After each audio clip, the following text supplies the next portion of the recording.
یہاں یہ مشہور سوال پیدا ہوتا ہے کہ جس امر کے لیے دعا کی جاتی ہے اگر وہ مقدر ہو چکا ہے تو بندہ دعا کرے یا نہ کرے.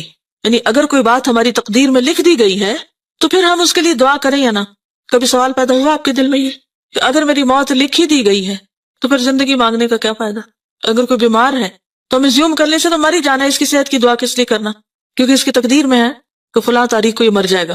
تو اگر وہ مقدر ہو چکا ہے تو بندہ دعا کرے یا نہ کرے. اور اس شک کی وجہ سے انسان کیا ہوتا ہے، پھر دعا نہیں کرتا اور وہ شکی ہو جاتا ہے. شک انسان کو شکی کر دیتا ہے. اس کا وقوع میں آنا لابدی اور ضروری ہے. لابد عربی میں کہتے ہیں لازم. اور اگر وہ مقدر نہیں ہے تو بندہ سوال کرے یا نہ کرے وقوع میں نہیں آئے گا. یعنی اگر کچھ ہونا ہے تو ہو جائے گا، نہیں ہونا تو نہیں ہوگا. دعا مانگنے کا کیا فائدہ؟ سمپل ورڈز میں عام طور پر لوگ اس طرح ریاکٹ کرتے ہیں. اس مغالطے کو، مغالطہ کیا ہوتا ہے؟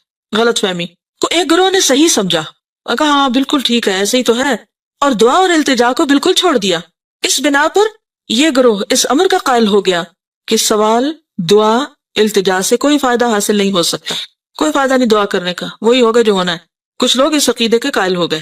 یہ اس کی انتہائی جہالت اور دلالت و گمراہی ہے. ایسا سوچنا کیا ہے؟ جہالت، دلالت، گمراہی، شیطان کا ڈالا ہوا وسوسہ بیسیکلی. علاوہ ازیں اپنے مسلک میں یہ گروہ خود متناقض ہے، سیلف کنٹرڈکشن کا شکار ہے. خود متناقض، خود یعنی سیلف، متناقض یعنی کنٹرڈکٹری. اس کے مسلک میں، مسلک یعنی اس کی سوچ اور طریقے میں جس پہ یہ چل رہا ہے، باہمی تضاد اور تخالف یعنی مخالفت پائی جاتی ہے، یعنی سیلف کنٹرڈکٹری ہے. کیونکہ اگر یہ لوگ اپنے اس مسلک کو بطور کلی مان لیتے ہیں تو دنیا جہان کے تمام اسباب کا تعطل واجب اور ضروری ہو جاتا ہے. یعنی اگر بات یہی ہے تو پھر دنیا میں ہر سبب بیکار ہے، کوئی سبب بھی اختیار نہیں کرنا چاہیے. دعا بھی کیا ہے؟ سبب ہے نا، جیسے اور بہت سے سبب ہوتے ہیں کام ہونے کے. تو اگر اس کو آپ سمجھے کہ یہ کوئی فائدہ نہیں ہے، اس کا مطلب یہ ہے کہ دنیا میں پھر کسی بھی کام کے کرنے کا کوئی فائدہ نہیں ہے، کوئی سبب نہیں اختیار کرنا چاہیے. یہاں سے گھر جانا ہے، چلے جائیں گے. گاڑی کی کیا ضرورت ہے؟ گاڑی منگائیں یا نہ منگائیں، چلے جائیں گے. بھوک لگی، تقدیر میں ہوگا، کھانا مل جائے گا. کچھ کوشش کریں یا نہ کریں کوئی فرق نہیں پڑتا، جو ہونا ہے ہو ہی جائے گا. اس مسلک کے قائل سے کہا جائے کہ اگر سیری اور سیرابی تیرے لیے مقدر ہو چکی ہے تو وہ ہو کر رہے گی، تو کھائے یا نہ کھائے، پانی پیے یا نہ پیے. اور مقدر نہیں ہے تو ہرگز ہرگز سیری اور سیرابی حاصل نہ ہوگی. اسی طرح اگر اولاد تمہارے مقدر ہو چکی ہے تو وہ یقیناً ہو کر رہے گی. اپنی بیوی باندھی سے خلوت و ہم بستری کرو یا نہ کرو، یعنی شادی کرو یا نہ کرو. اور مقدر نہیں تو ہرگز ہرگز اولاد نہ ہوگی، خلوت و ہم بستری کرو یا نہ کرو. پھر تمہیں نکاح کی یا باندھی کی کیا ضرورت ہے؟ دنیا کے سارے اسباب اور اسباب کے سارے سلسلے کو اسی طرح سمجھنا چاہیے. کیا اس خیال کے آدمی کو عقل مند، بلکہ عقل مند تو کیا انسان بھی کہا جا سکتا ہے جو یہ سوچے؟ جبکہ حیوانات اور چوپائے تک وہ اسباب فطرتاً مہیا کرتے ہیں جن سے ان کی بقا اور زندگی وابستہ ہے. ان لوگوں سے تو حیوانات اور چوپائے زیادہ عقل مند ہیں اور سمجھدار کہے جائیں گے. یہ لوگ تو حیوانات سے بھی گئے گزرے. قرآن پاک میں آتا ہے نا، اولئک ھم کالانعام بل ھم اضل سبیلا. اور یہ کن لوگوں کے بارے میں ہے؟ جو اس طرح کی سوچ رکھتے ہیں، جو عقل سے کام نہیں لیتے، جو سوچتے نہیں. بعض اپنی فطانت اور زیرکی کا ثبوت دیتے ہوئے یہاں تک کہتے ہیں کہ دعا کرنا محض ایک تعبدی امر ہے. تعبدی کیا؟ یعنی عبادت ہے. دعا کا ہمیں حکم کیوں دیا گیا اور ہم دعائیں کیوں کریں؟ کیونکہ یہ عبادت ہے، ہم عبادت کر رہے ہیں. اللہ تعالیٰ دعا کرنے والے کو صرف اجر و ثواب عطا فرماتا ہے، یعنی فائدہ کو نہیں، ہونا مانا کچھ نہیں، بس ثواب مل جائے گا. حصول مطلب میں دعا کا کوئی اثر اور دخل نہیں. ان زیرک طبع انسانوں کے نزدیک قلب و زبان سے دعا یا التجا کرنے نہ کرنے میں حصول مطلب کے لیے کوئی فرق نہیں. زیرک طبع کا کیا مطلب ہے؟ یعنی بڑے سمجھدار، ہوشیار ہیں، اور اسمارٹ، یعنی اپنے آپ کو بڑا عقل مند سمجھتے ہیں، تو انہوں نے یہ فلسفہ ایجاد کر رکھا ہے. ایک گروہ جو اس سے زیادہ زیرکی اور دانائی کا مدعی ہے، یعنی ایک ان سے بھی آگے ہے، کہتا ہے کہ حصول مطلب و مدعا اور قضاء حاجت کے بارے میں دعا ایک علامت اور نشانی کا حکم رکھتی ہے. اس سے جسٹ سمبل، یعنی دعا کی ریالٹی کچھ نہیں، ایک سمبولک چیز ہے. کسی بندے کو دعا کی توفیق میسر آئی تو یہ اس کی حاجت روائی اور حصول مدعا کی علامت ہے. یعنی اگر کوئی دعا کرے گا تو سمجھو کہ اس کے مطلب پورا ہونے والا ہے. اس کی مثال ایسی ہے کہ موسم برسات میں تم سیاہ بادلوں کی گھٹائیں اور سرد ہوائیں دیکھتے ہو تو یہ اس امر کی دلیل ہے کہ برسات ضرور ہوگی. یعنی دعا کیا ہے؟ بادل کی طرح. اگر دعا ہو گئی تو کیا ہوگا؟ مطلب یہ کہ معاملہ حل ہونے والا ہے. جیسے بادل آئے تو سمجھو کہ بارش آنے والی ہے. ان لوگوں کے نزدیک طاعات، عبادات کے اجر و ثواب اور کفر اور معاصی کے عقاب اور عذاب کا بھی یہی حکم ہے. کفر اور معاصی کیا؟ معاصی کس کو کہتے ہیں؟ گناہوں کو. عقاب کیا ہوتا ہے؟ سزا. اور عذاب کا بھی یہی حکم ہے. وہ کہتے ہیں کہ اطاعت اور عبادات، کفر و عصیان محض اجر و ثواب، عقاب و عذاب کی علامتیں ہیں اور کچھ نہیں. کیونکہ یہ چیزیں ثواب اور عذاب کے اسباب نہیں ہیں ان کے نزدیک غلط کرو، برا کرو، اچھا کرو، نیک کرو، بد کرو، ہونا مانا کچھ نہیں، سبھی برابر ہیں. تو وہ عمل کو بھی سبب نہیں سمجھتے. کس کا؟ جنت میں جانے کا. ان لوگوں کے نزدیک کسی چیز کو توڑنے سے ٹوٹ جانے، جلانے سے جل جانے، قتل کرنے سے قتل ہو جانے کا بھی یہی حکم ہے، کیونکہ یہ چیزیں ان امور کے لیے حتمی اسباب نہیں.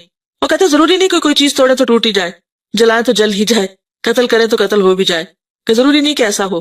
کبھی نہیں بھی ہوتا. کئی لوگ باریک بحثیں کرتے ہیں نا، اب آپ ان سے کہیں کہ یہ کریں تو کہتے ہیں ضروری ہے کہ ایسا کرے تو ہو جائے. مثلا آپ کسی بچے سے کہیں کہ پڑھو تو کیا ضرورت ہے پڑھنے کی، کیا سارے پڑھنے والے پاس ہوتے ہیں؟ تو اس سے کیا پوچھنا چاہیے کہ نہ پڑھنے والے کب پاس ہوئے. اصل میں یہ ان مبالغہ آرائیوں میں سے ہے جب لوگ کہتے ہیں نا کہ ہم نے تو پڑھا ہی نہیں اور ہم پھر بھی پاس ہوئے. اس نے تو پڑھا ہی نہیں، اس نے تو کچھ کیا ہی نہیں اور اس کا سب کچھ ہو گیا. ہر وقت چانس اور اس طرح کی نا خیالی دنیا میں جیتے ہیں اور اسباب اختیار نہیں کرتے. تو ایسی جھوٹی باتیں بھی عام نہیں کرنی چاہیے. اس کا آخر مقصد کیا ہوتا ہے؟ بعض مائیں بڑے پراؤڈلی کہتی ہیں میں نے تو اپنے بچے کو کبھی پڑھتے دیکھا ہی نہیں، پھر بھی اس کی فرسٹ ڈویژن آ جاتی ہے. کیا آپ اس کو ہر وقت دیکھتی ہیں؟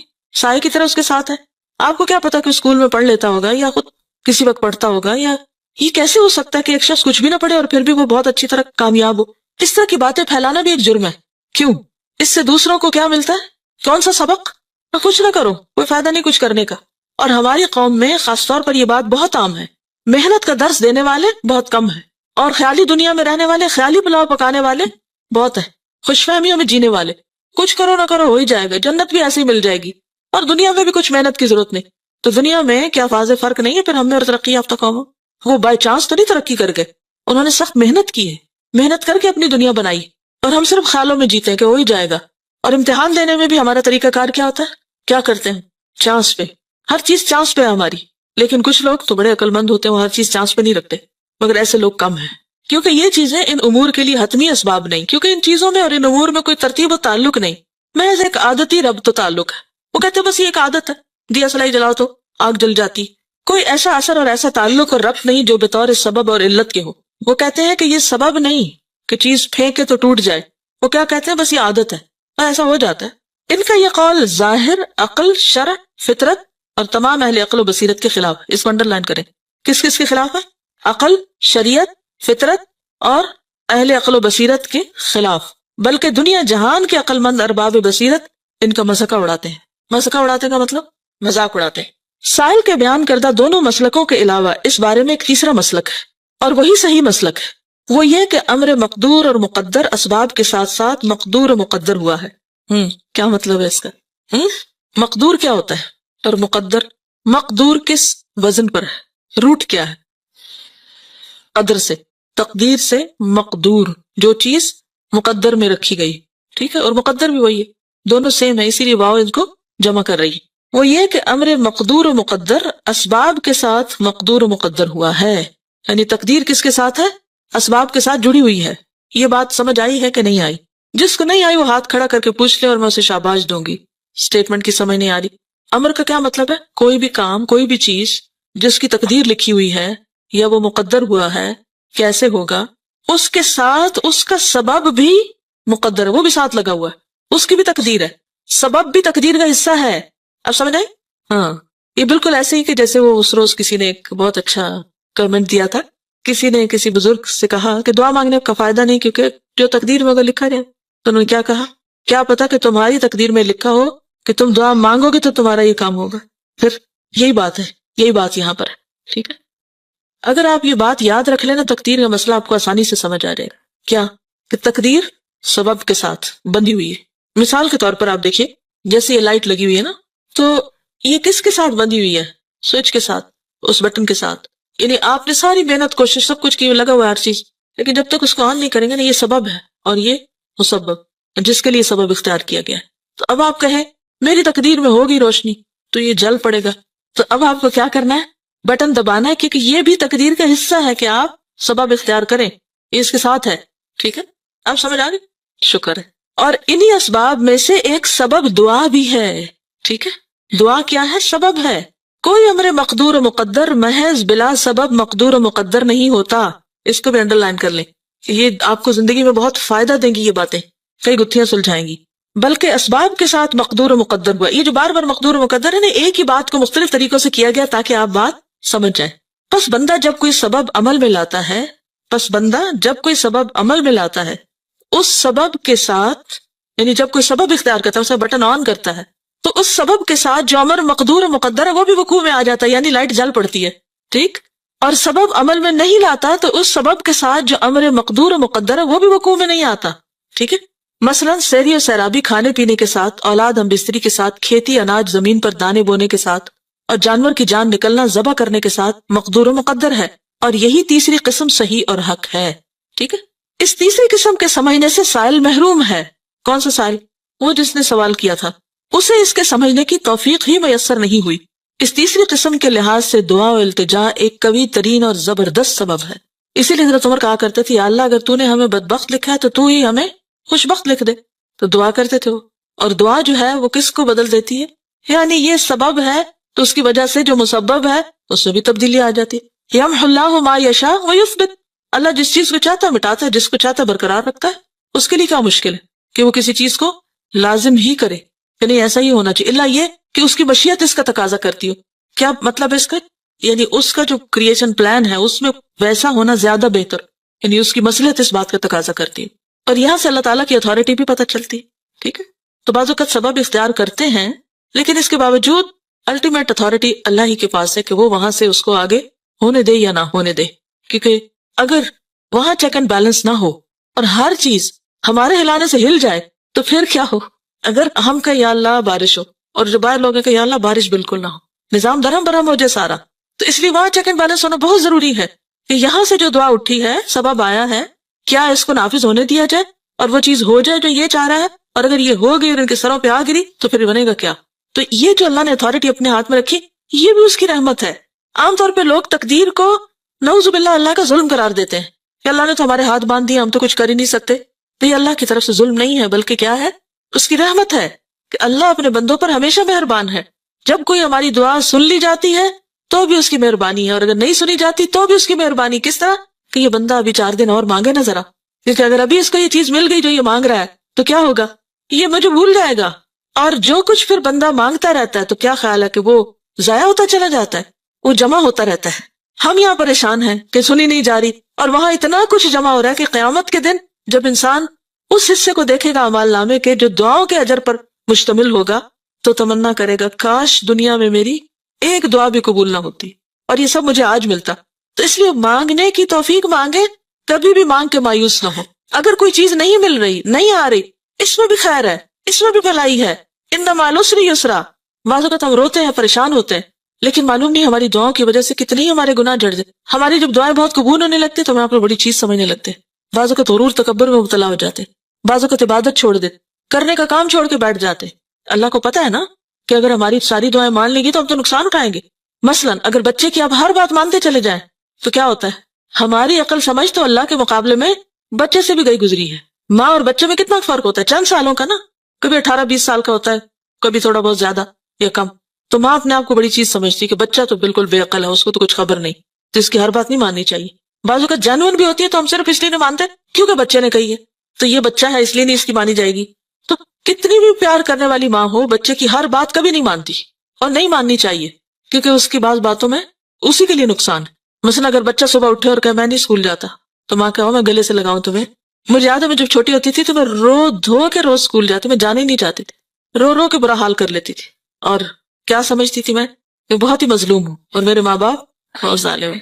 لیکن اب میں بعض اوقات کانپ اٹھتی ہوں کہ اگر میرے ماں باپ ذرا بھی ڈھیلے پڑتے تو میں کہاں خوار ہوتی. لیکن اس وقت ہمیں سمجھ نہیں آتی. اسی طرح استاد بعض اوقات سختی کرتے ہیں اور ہم ان کو بہت ظالم سمجھتے ہیں، حالانکہ وہ سختی ہمارے حق میں اچھی ہوتی ہے. تو بہرحال میرے نزدیک جو چیز اچھی ہے میں اس پہ رو دھو کے دعا مانگ رہا ہوں. اب تو دے تو تیری رحمت، اب تو نہ دے تو میں پھر بھی ناراض نہیں، کیونکہ اس میں بھی میری ہی بھلائی ہے جو تو مجھے نہیں دے رہا. کیونکہ اگر مجھے مل جائے وہ جو میں مانگ رہا ہوں تو ہو سکتا ہے وہی میرے لیے ہلاکت کا باعث ہو جائے. تو یہ بھی اس کی رحمت ہے. بس اگر کسی امر مقدور کا وقوع دعا کے ساتھ مقدر ہے تو پھر یہ کہنا کسی بھی طرح صحیح نہیں کہ دعا سے کوئی فائدہ نہیں، جس طرح یہ کہنا صحیح نہیں کہ کھانے پینے اور دیگر حرکات اور اعمال سے کوئی فائدہ نہیں ہو سکتا. یقیناً حصول مطلب کے لیے دعا اور التجا سے زیادہ کوئی چیز مؤثر، مفید اور نفع بخش نہیں، اور اس سے بڑھ کر کوئی دوسرا سبب نہیں. کس سے بڑھ کر کوئی دوسرا سبب نہیں؟ دعا سے. اسی لیے آپ کوشش کے ساتھ دعا بھی لازمی کریں، ٹھیک ہے؟ یعنی دونوں چیزیں ساتھ ساتھ چلیں گی، یعنی ظاہری اسباب بھی اور دعا والا سبب بھی. مثلا ایک کام کو کرنے کے لیے، مثلا گھر میں داخل ہونا ہے آپ نے، تو آپ کیا کرتے؟ اپنی لاک کھولتے، اندر داخل ہوتے، داخل ہو گئے، ساتھ کون اور داخل ہو گیا؟ شیطان بھی داخل ہو گیا. اب وہ آ کے فتنے پھیلا رہا ہے، لڑائی جھگڑے کرا رہا ہے اور غلط کام ہو رہے ہیں گھر میں. اب آپ کیا کرتے ہیں کہ آپ دروازہ بھی کھول رہے ہیں اور اس کے ساتھ ساتھ دعا بھی پڑھ رہے ہیں. تو آپ ایک حفاظت کے ساتھ داخل ہو رہے ہیں، گھر سے باہر نکل رہے ہیں تو بھی یہی بات ہے. اب آپ دعا تو پڑھیں اور دروازہ نہ کھولیں تو یہ بھی درست نہیں. آپ دروازہ کھولیں اور دعا نہ پڑھیں، یہ بھی درست نہیں. تو بہتر کیا ہے؟ بالکل اسی طرح بیمار ہیں آپ، دوا لینی ہے آپ کو. ایک یہ ہے کہ دوا نہ لیں اور صرف دعا کریں، اور دوسرا یہ ہے کہ دوا لیں اور دعا نہ کریں، اور تیسرا یہ ہے کہ دوا بھی لیں اور دعا بھی کریں. دوا بھی سبب ہے، دعا بھی سبب ہے. ان دونوں میں سے بھاری سبب کون سا ہے؟ دعا. لیکن اس کا یہ مطلب ہرگز نہیں کہ مضبوط یا بہترین سبب لینے کی وجہ سے آپ نے دوسرے سبب کو اگنور ہی کر دیا. تو اس کو ساتھ لے کے چلنا ہوگا. یہی اللہ کا حکم ہے. واضح؟ اچھی طرح واضح کہ جب بھی کوئی مشکل پیش آئے، کوئی بھی کام کرنا ہو، کوشش پلس دعا. صرف اپنے زور بازو پر بھروسہ نہیں کرنا. کس پر بھروسہ کرنا؟ اللہ پر. کہ سائی ہماری طرف سے، اتمام اللہ کی طرف سے. ہم کوشش کریں گے، کام کو مکمل کرنا اللہ کے ذمہ ہے. وہ جیسے فارسی کا ایک شعر ہے نا، سپردم بتو مائے خیشرا تو دانی حساب کمو بیشرا. کیا مطلب ہے؟ کوئی پتہ نہیں. سپردم بتو، میں سپرد کرتا ہوں تیرے، مائے خیشرا، اپنی حقیر کوشش، تو دانی، تو جانتا ہے، حساب کمو بیشرا، کمی بیشی کا حساب تو جانتا ہے. یعنی مجھے جتنی سمجھ تھی میں نے کام کر دیا، اب یا اللہ تو اس کو پار چڑھا. میں نے کشتی بنا دی، تو اب جب بیٹھنے لگو تو کیا کرو؟ نوح علیہ السلام نے جب کشتی بنائی تھی تو اللہ تعالیٰ نے کیا فرمایا؟ کیا کرو